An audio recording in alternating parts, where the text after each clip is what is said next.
You're listening to ayahuascapodcast.com. People that live in the jungle try ayahuasca because they are having difficulties. They need to learn how to deal with the coldness of the night better. Or they go and try ayahuasca because they lost some objects and they need to find the object. But when Western people drink ayahuasca, we go often with mental health difficulties. No, we go after a breakup. We go because we have depression. We have anxiety. We cannot sleep. It's a very different kind of participant. They have different kinds of intentions. We can divide the work with ayahuasca in 3 different stages: the preparation for the ceremony, during the ceremony, and after ceremony. Thinking about the preparation for the ceremony, we think that in general it is necessary a health form to check if the person is ready in terms of physical health. And then we have during the ceremony. Indigenous people teach that in order to facilitate properly ayahuasca, a guide needs a long training. It's very hard to learn, takes a long time, and requires very specific skills. It's not based only on good intentions, but in developing certain strengths in the mind, in the body, in the energetic field, spiritually too. And then we have the after the ceremony, and after the ceremony starts what we can call the integration process, which means how to take what we receive in the ceremony and how to apply that into our day-to-day life.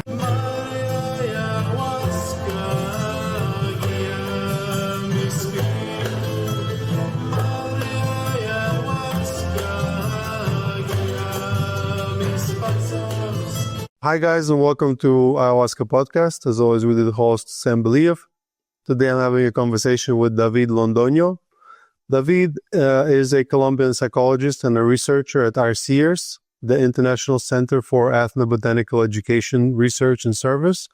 He specializes in the psychological foundations of ayahuasca work with the focus on safety, integration, and therapeutic use. David bridges clinical insights with traditional Amazonian knowledge and brings a unique perspective informed by his Colombian roots, exploring themes like spiritual bypassing, trauma healing, and the cultural context of plant medicine. This episode is sponsored by La Huayra Ayahuasca Retreat. At La Huayra, we combine affordability, accessibility, and authenticity. La Huayra, connect, heal, grow. Guys, I'm looking forward to hosting you. David, welcome to the show. Hello, Sam. Hello to everyone. For me, it's a pleasure to be here. Thank you for the invitation. It's good to be here. You're welcome. David, tell us a little bit about your story. You're growing up in Colombia, and what brought you to work with ayahuasca and with the ICEERS? It is a long story. It started more than 20 years ago. I was living in Colombia and I was studying psychology. And while I was studying psychology, I started to assist to ceremonies, ayahuasca ceremonies in my country, and led by indigenous people. And I became really interested in the potential of ayahuasca for healing, for personal growth, and for spiritual openness. And I saw a lot of very, very therapeutic, powerful, and very fascinating processes around ayahuasca. So I started to become really interested while I was very young. And after finishing my studies in psychology, I traveled to Argentina and I started to work there with an ayahuasca guide, helping him. And while I was in Argentina, someone told me, if you really want to learn more about the work with plant medicine, you need to go to the source. You need to go to the jungle. You need to move to the jungle. And I thought that it was a good advice, and I moved to Peru, to a place in the Peruvian Amazonas that is called Tarapoto, and I started to work there in a retreat center as a therapist and helping people with their integration and studying there in the area with different traditional healers. And while I was there, I was still amazed about the therapeutic potential of ayahuasca, but I also started to realize that more or less often people get harmed too, and people develop different kind of difficulties. Some people develop psychological problems. Some people have physical problems. Some people have energetical problems, and it was really sad because people went there to receive healing, but ended receiving some sort of harm. So I started to pay a lot of attention to safety and to integration. And I realized that in order to promote safety and well-being for non-indigenous people trying ayahuasca, it's necessary to consider other kind of framework, other kind of approach. And that in that regard, psychology and psychotherapy has a lot to offer. So I started to be very interested in this bridge between psychology, psychotherapy, and plant medicine. And after 6 years there, I joined ICERS. And in the ICERS, I worked with Jerónimo Mazarraza, and we studied a lot safety and a lot ethics regarding ayahuasca use in non-native context. And we talk with scientists, with psychiatrists, with psychologists, with facilitators, with guides, with retreat centers in order to learn more what are the best practices to promote safety and health and good integration of this kind of work for Western people. And we started to offer a course on that regard that is called AyaSafety. It's a course directed toward ayahuasca guides.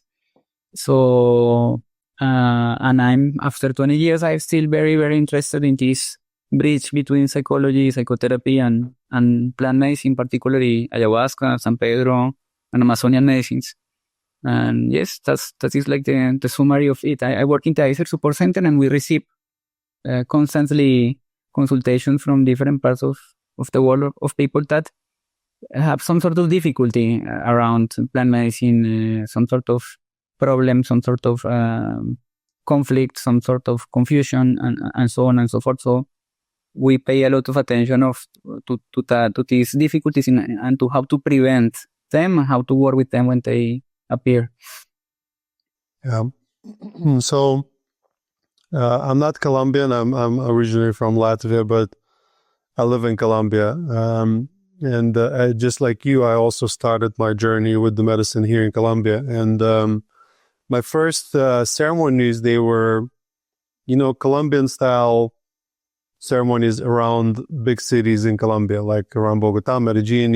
It's like a finca, and their shaman comes and people come, and it's all kind of like last minute, and you just come over, they give you a cup, and you just kind of bring your own mattress, and then you share a bucket with someone, and you figure it out yourself, sort of style. So I mean, it was maybe not optimal from the point of view of how, for example, we do the ceremonies, or how I think it should be done. But I got lucky. I wasn't hurt by it. I was actually still healed, and I had good result. But I've met so many Colombians that when I tell them what I do, they're like, no, it's like, this is dangerous. And they all have a story of some long, far away uncle who got psychosis. And so I think about it a lot, and also think about, the dangers of it as well. And obviously here at Loara, we have had more than, several thousands of people, and the cases where people feel worse afterwards are extremely rare. Like, I don't know, I can only recall less than 5 people that felt destabilized, and then with the help they received, they got better than before. But so ayahuasca is a very strong tool, and I believe that sometimes it's just not done properly, and there's definitely this part missing, the part that you're studying, the safety, the preparation, the container, the integration. So talk to us, how should it be done properly to make sure that people have predominantly positive experiences and productive experiences, and not the ones that make them feel worse afterwards?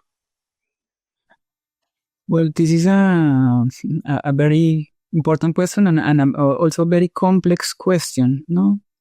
Because depend on the participant, depend on the context, depend on the background of the participant, depend on the previous experience of the participant, and so on and so forth. So like there are many different factors here, but in a general term, you can think about 3 different stages, and I'm talking about ayahuasca in non-native context, no? Because native indigenous people know really well how to work with ayahuasca in their context. They are masters of it, and they have been working with ayahuasca for thousands of years. So we have nothing but to learn from them. But in non-native contexts, like in cities and when the participants come from Western cultures, there are different factors. On one hand, because people that went there, they don't have the cultural knowledge and the cultural background in order to deal with altered states of consciousness, and in order to deal with ayahuasca, in order to deal with massive contact with your own unconscious, sometimes with your own shadow, sometimes with your own pain, with your own suffering, with your own emotions that has been repressed for years, and suddenly to be in contact with all of that can be difficult and sometimes can be overwhelming. And we also lack the foundation for the spiritual openness that often ayahuasca tends to create. And if you are there in the middle of a ceremony and suddenly you are having visions about the spiritual world, that can be pretty and amazing, but for some people that can be also very scary. And if you are, for instance, having contacts with your ancestors or with people that already passed away, for some people that can be really, really interesting, but for some people can be very difficult to handle, no, and very, very different than our own day-to-day experience of life, no. So, coming back to the original question, no, we can divide the work with ayahuasca in 3 different stages, no, the preparation for the ceremony, during the ceremony, and after ceremony. So, thinking about the preparation for the ceremony, we think that in general it is necessary a health form to check if the person is ready in terms of physical health, if the blood pressure, if the heart rate, if the general sense of strength in the body, if the general systems of the body are working fine in order to have this generally strong experience that ayahuasca represents. So, and if there could be or not any kind of interaction with medication or with antidepressives, for instance, or medicine for the blood pressure and so on and so forth, because ayahuasca is not for everyone. This is one thing that we need to take into account. Then we have something that we would consider as a first interview, because not only physically but also psychologically, ayahuasca is not for everyone. And some people with what is called in psychology complex trauma, some people with difficult issues around control, some people with difficulties in the relationship with reality, like for instance in psychosis or in schizophrenia or in borderline personality disorder, are not the best candidates to drink ayahuasca. And if for those cases, ayahuasca can bring more danger than healing. And that's something that is necessary to take into account, doing a properly screening. And then we have the preparation, the intention, the diet, and so on and so forth. And then we have during the ceremony. And during the ceremony, indigenous people teach that in order to facilitate properly ayahuasca, a guide needs a long training. Because it's a very delicate process. It's very hard to learn, takes a long time, and requires very specific skills. It's not based only on good intentions, but in developing certain strengths in the mind, in the body, in the energetic field, spiritually too. So the guy that offers ayahuasca has to be extremely well prepared. And nowadays we are finding people that just learn in 2 months or in 3 months and start to facilitate ceremonies, and that essentially represents a risk for the participants and for the guide too. And then we have the after the ceremony, and after the ceremony starts what we can call the integration process, which means how to take what we receive in the ceremony and how to apply that into our day-to-day life, how to take the insights to the everyday life, how to make sense of the visions, how to understand the dynamics that appear during the ceremony, how to deal with the messages that we receive, or with the lack of messages. And all of that sometimes requires help, and sometimes requires another person to help us to make sense of it and to avoid difficult and dangerous places and to make the most of it. And that's what we can call generally the integration stage. So in the 3 stages, there are a lot of factors to take into account, and it is a complex process, no? How to guarantee really safety for a participant, and requires a lot of dedication from the people that organize the sessions. And coming back to the original question, the people that live in the jungle normally have different kinds of questions when they try and drink ayahuasca, no? People that live in the jungle, for instance, try ayahuasca because they are having difficulties when they have to go at night to fish something because it's too cold. So they need to learn how to deal with the coldness of the night better. Or they go and try ayahuasca because they lost some objects and they need to find the object. Or they are dealing with companies that are extracting wood from their territories, and the questions are about how to deal with the companies that are extracting the wood or the gold or the oil.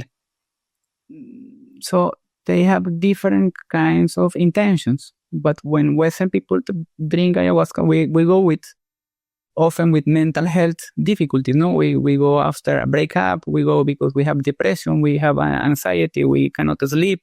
We have post-traumatic disorder. We have, difficulties to finding a partner, and so on and so forth. So it's a very different kind of participant, and this other kind of participant requires another kind of integration process. And in that regard, we need knowledge from the traditional world, but we need also knowledge from our own culture in order to make the most of it and to guarantee a smooth work with ayahuasca. Mm-hmm.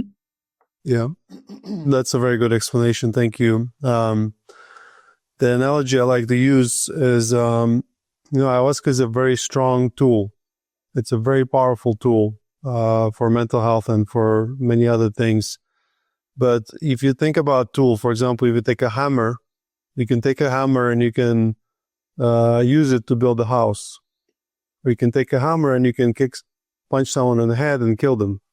So the tool doesn't change. What changes is the intention and the professionalism of the person that uses the tool. For example, somebody can hit their finger and make their nail blue because they don't know how to use it, but somebody can make very nice things with that tool. So as I like to say, is if you have a real medicine, real ayahuasca or jahe, if you have real shaman from tradition who knows exactly what he's doing, who's been trained, and then you follow all the instructions that the retreat provides you that talk about the things that you talked in preparation, then it can be very life-changing and very safe. So it's less about the tool, it's more about how we use it.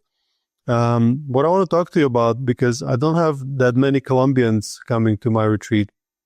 I think I interviewed Joe Tafur, a writer. He's Colombian, but he grew up in the US. And I interviewed my shaman. We interviewed him. He's Colombian, but so it's pretty rare. And I want to talk to you about, how does it feel to be Colombian?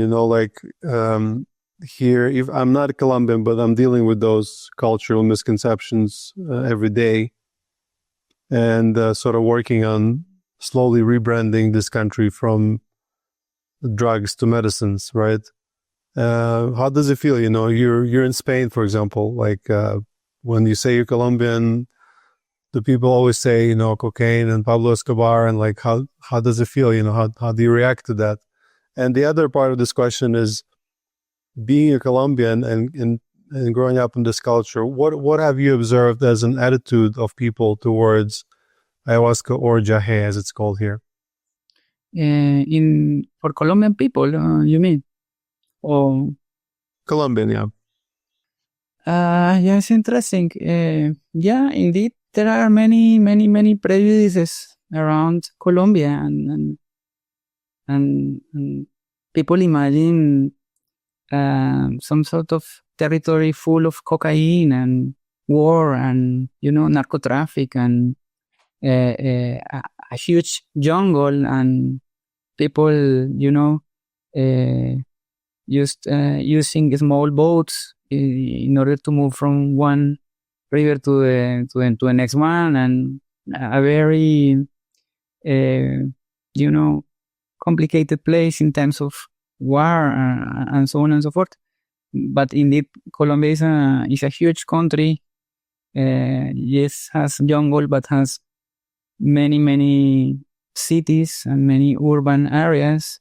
The conflict around narco traffic is centered only in particular spots in the area, and many places in Colombia are very, very safe to visit.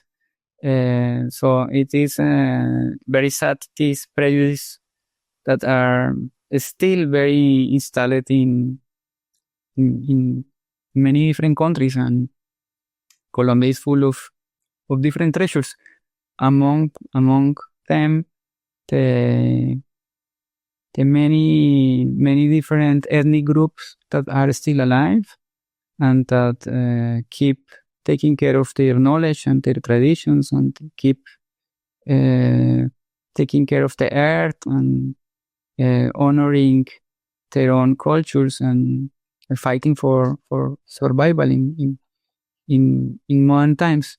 And what kind of attitude do I find in the people regarding ayahuasca and jahe? Well, normally there are two kinds of attitudes regarding plant medicine in general. On one hand, we have the prejudice. So people that believe that, this psychedelic is a psychedelic, or it is some sort of drug that people try to avoid themselves and to some sort of recreational consumption, and that is dangerous and that is illegal, and that we have to be very afraid of these plants because can make us crazy and so on and so forth, no? And we have the other polarity, and the other polarity, I think that is almost as dangerous as the first one, which is these plants are the magical stuff, the magical ones that are going to touch us and are going to fix everything. So one night of ayahuasca is going to fix our addiction, our depression, our existential crisis, our childhood wounds, and we need just to go there and to drink the brew, and everything is going to be fixed from one night to the next day. And if you check in YouTube, there are many videos around how ayahuasca changed my life in one day, and it's very popular among Hollywood celebrities. And I think that is also problematic, because it's not true. Change requires a lot of work, long-term work, and a lot of commitment, and implies a lot of time often, and the good methods, and often is not just about ayahuasca, but requires other kind of complementary approach, and it's not a shortcut. Ayahuasca is not a shortcut. It can be in good hands with the proper facilitation, preparation, integration can be very, very powerful, and can bring a lot of help, but it's not a shortcut. And if we try ayahuasca as a shortcut, probably we are going to be disappointed. So in terms of opinion, that's what I find normally, these extremes. Yeah, definitely. I've seen both myself. I've observed both sides myself, and well, the difference I think here in Colombia as well is this is a land where magic is pretty much still very alive. Like there's people actively use plants. Every market you go to, it has plants, and it has the amulets and chants and stuff like that. And it's very, brujeria is something that, people still talk about daily. And, they say Colombia is a land of magical realism. I don't know if you, being Colombian, like, how do you see it, because, there's songs like, Tu me hiciste brujeria. It's like, it's a big part of the culture. So just talk to us about that. I'm just curious to know how is it, being a Colombian and growing up in this culture, and then how does ayahuasca play a part in all of that? Yeah, it's an interesting question, because yes, indeed, in the cultural framework of, in general, Latin America, it is more or less common to consider things as spirits and, energies, and to understand that certain places are alive, and that nature is sentient and has consciousness, and that our ancestors play an important role in our present lives, and that it's possible to, possible and common to have certain relationship with the spiritual world. And we in Colombia, we grew having that as some sort of per-granted experience, no? It is like what we can call normal. But it is true that from other perspectives, and from people that are born in other cultures, all of that seems like magic. So what we consider magic from the outside, for traditionally oriented people, is a very regular part of life, and the other way around. So that's what I mention as a cultural container, on the cultural framework, that give us a person some resources and some possibilities, or some limitations. For instance, I live in Spain, and in general in Europe, I can find certain tendency to what we can call nihilism, and to skepticism, and to a very strong disconnection from nature and from the spiritual world. So that is a very different cultural imprint when you are going to work with plant medicine, and can be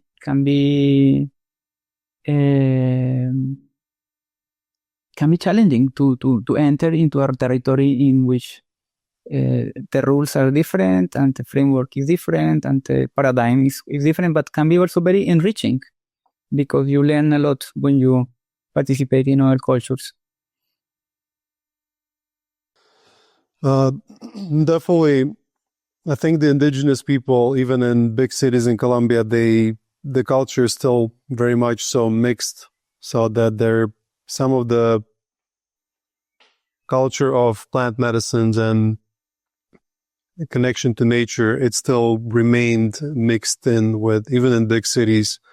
And I guess that's a good thing when it comes to working with medicine. Also, I've heard somewhere that Colombia is in the top 3 of the countries in the world based on the percentage of the population that have tried ayahuasca. I think it's somewhere around like 0.5% or in between 0.5% and 1%, which is sounds very little, but it is actually still quite a lot comparing to the rest of the world. So let's talk about bad trips. What are bad trips? Are they really bad? What to do with them? Should we avoid them, etc.? What is your opinion? Yeah, it is an important subject. Generally, the concept of bad trip comes from psychedelic work. And it is, from the concept, you have this notion of trip, no?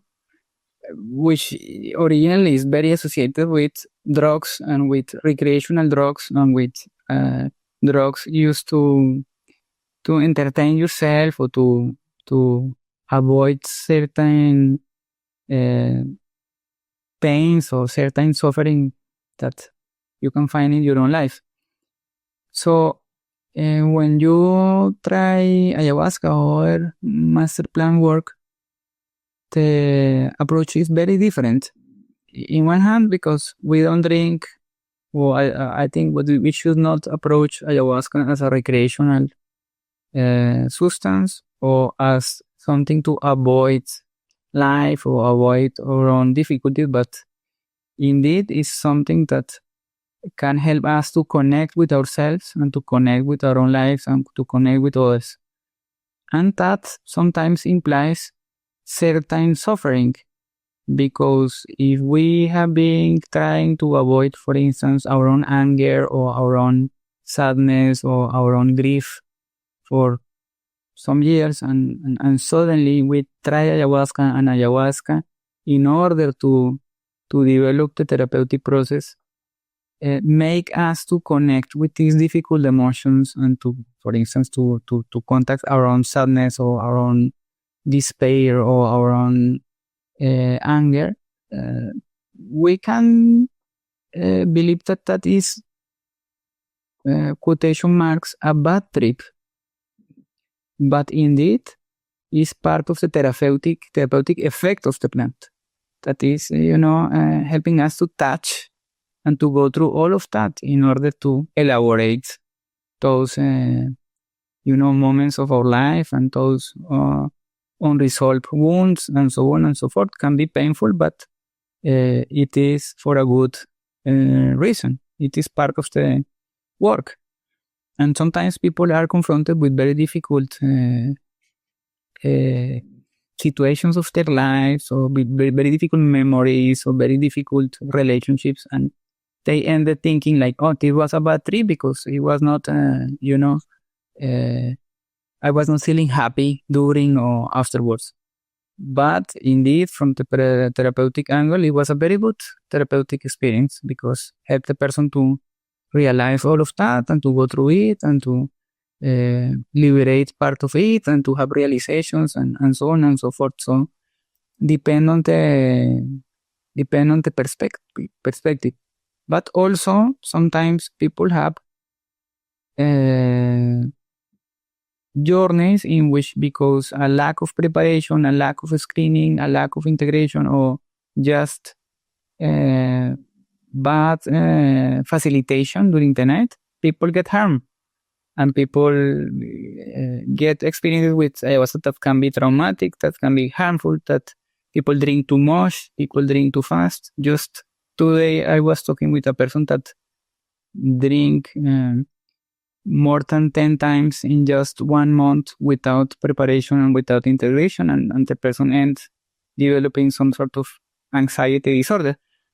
So sometimes what people report as a problem, it is a real problem, and it's not a therapeutic outcome. So it is necessary to have some sort of discernment about what was going on there. It was a therapeutic result, or if indeed something went wrong and requires to be addressed in order to, make the people feel stable and with good orientation again. Definitely, ayahuasca has to be taken very carefully and with a lot of respect and preparation. I agree with that. And bad trips sometimes can be very productive as well. Let's take it to the more positive side. Let's talk about the benefits and therapeutic potential of ayahuasca with depression, addiction, grief, and trauma. The therapeutic benefits of ayahuasca, this is a big question, no? On one hand, people often call ayahuasca a master plant. And that comes also from the indigenous wisdom and the indigenous knowledge. And from the therapeutic, from the indigenous perspective, and from the traditional indigenous perspective, plants are sentient and alive.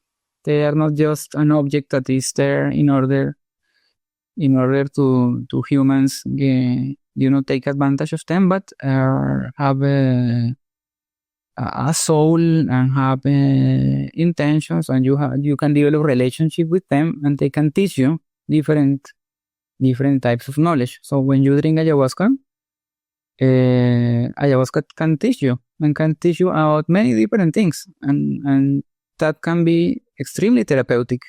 Ayahuasca can teach you how to handle certain situations. Ayahuasca can teach you how to deal with certain emotions. Ayahuasca can teach you how to grieve. Ayahuasca can teach you about how to, improve in your work with your family and so on and so forth. Like it is like to visit a teacher, no, a very old and wise teacher. That's in one side. On the other side, ayahuasca facilitates introspection. So when we drink ayahuasca, it is easier to go inside of us and to essentially develop more self-knowledge. And that can be extremely therapeutic, because if we know ourselves better, we can essentially deal with the challenges of life with more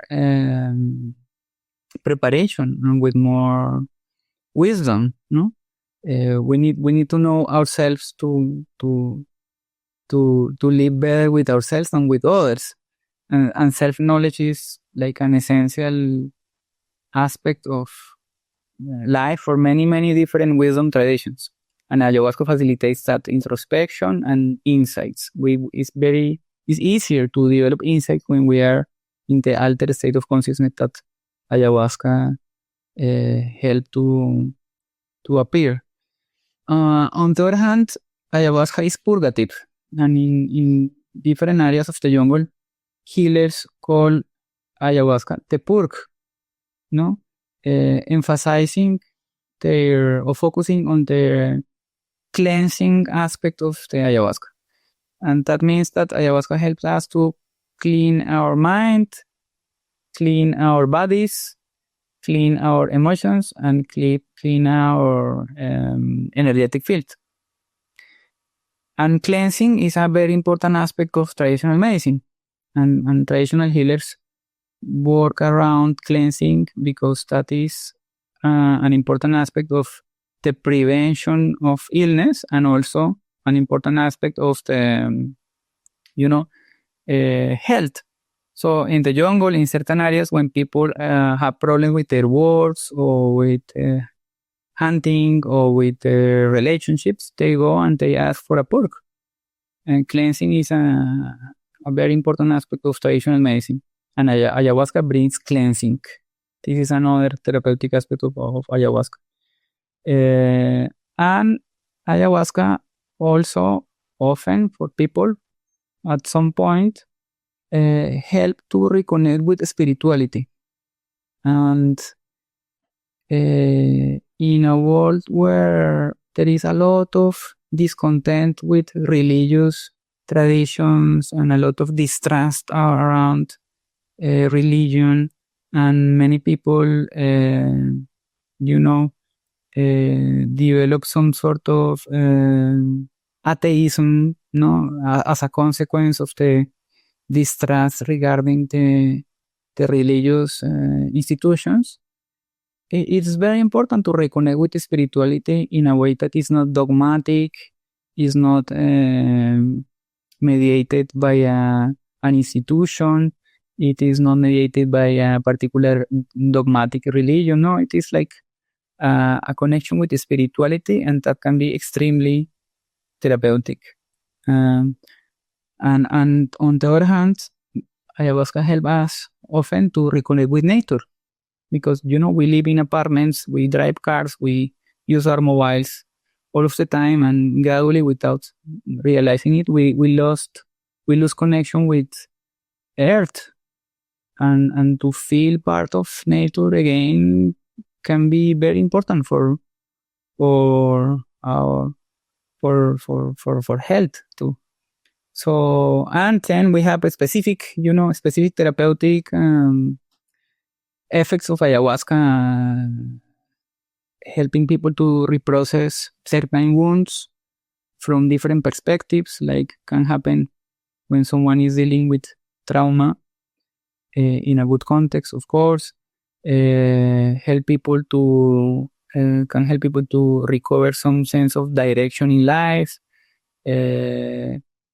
and can help people to understand more around the source of the pain or the emotional pain that is extremely important in different when you deal with different problems, including addictions.